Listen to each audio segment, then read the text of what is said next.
सत्य समाचार न्यूजला लाईक करा, सबस्क्राईब करा आणि बेल आयकॉन दाबून ऑल सिलेक्ट करा.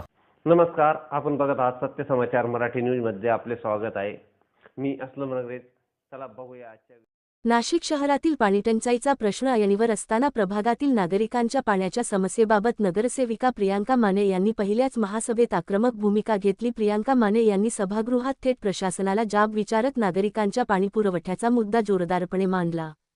महानगरपालिकेच्या पहिल्याच महासभेत प्रियांका माने यांनी प्रभागातील पाणीटंचाई, अनियमित पाणीपुरवठा आणि नागरिकांना होत असलेल्या त्रासाकडे लक्ष वेधले. नागरिकांना वेळेवर आणि पुरेसा पाणीपुरवठा मिळाला पाहिजे. प्रशासनाने याबाबत तातडीने ठोस उपाययोजना कराव्यात अशी ठाम मागणी त्यांनी केली. सभागृहात पाणीप्रश्नावर आक्रमक भूमिका घेतल्याने काही काळ वातावरणही तापले. मात्र नागरिकांच्या प्रश्नांवर तडजोड करणार नाही असा इशारा देत प्रियांका माने यांनी प्रशासनाला लवकरात लवकर उपाययोजना करण्याचे आवाहन केले. दरम्यान प्रभागातील नागरिकांनीही पाणीप्रश्नाबाबत नगरसेविका प्रियांका माने यांनी घेतलेल्या आक्रमक भूमिकेचे स्वागत केले आहे. पहिल्याच महासभेत नागरिकांच्या मूलभूत प्रश्नांवर ठाम भूमिका घेतल्याने त्यांची राजकीय शैली चर्चेचा विषय ठरत आहे. सत्य समाचार मराठी न्यूजसाठी प्रतिनिधी असलम रणरेज, नाशिक.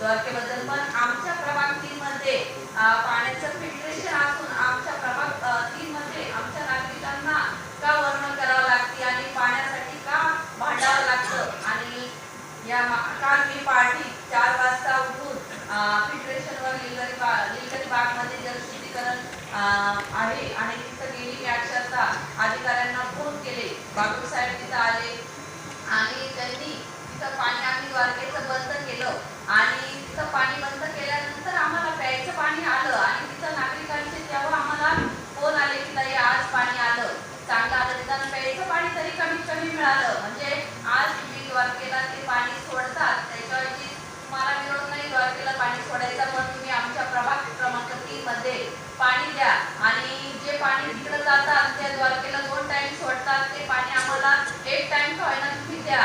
कारण की असणे आमच्या अधिकाऱ्यांवर अशी मागणी आहे की माझी अधिकाऱ्यांनी जे पाण्याचा प्रश्न असेल गेल्या 3 वर्षापासून असेल याचं द्वारकेचं पाणी आम्हाला आमचं माझं म्हणणं काही नाही. द्वारकेला तुम्ही 2 टाइम सोडा, सोडा याचा विरोध नाही द्वारकेला पाणी देण्याचा, पण माझा विरोध याला आहे की आम्हाला प्रभाग क्रमांक 3 मध्ये आमचं फिल्ट्रेशन आमच्या निलगरी बागमध्ये आहे आणि आम्हाला आमचं हक्काचं पाणी मिळत नाही आणि याच्यावर प्रशासनाने काहीतरी कारवाई करायला पाहिजे आणि ते द्वारकेचं पाणी बंद व्हायला पाहिजे. आज याच्यावर जर मला प्रशासनाने आयुक्त मॅडमनी जो निर्णय दिला तरच मी आज, नाही तर मी महासभेत सुद्धा खाली जमिनीवर बसून घेईल.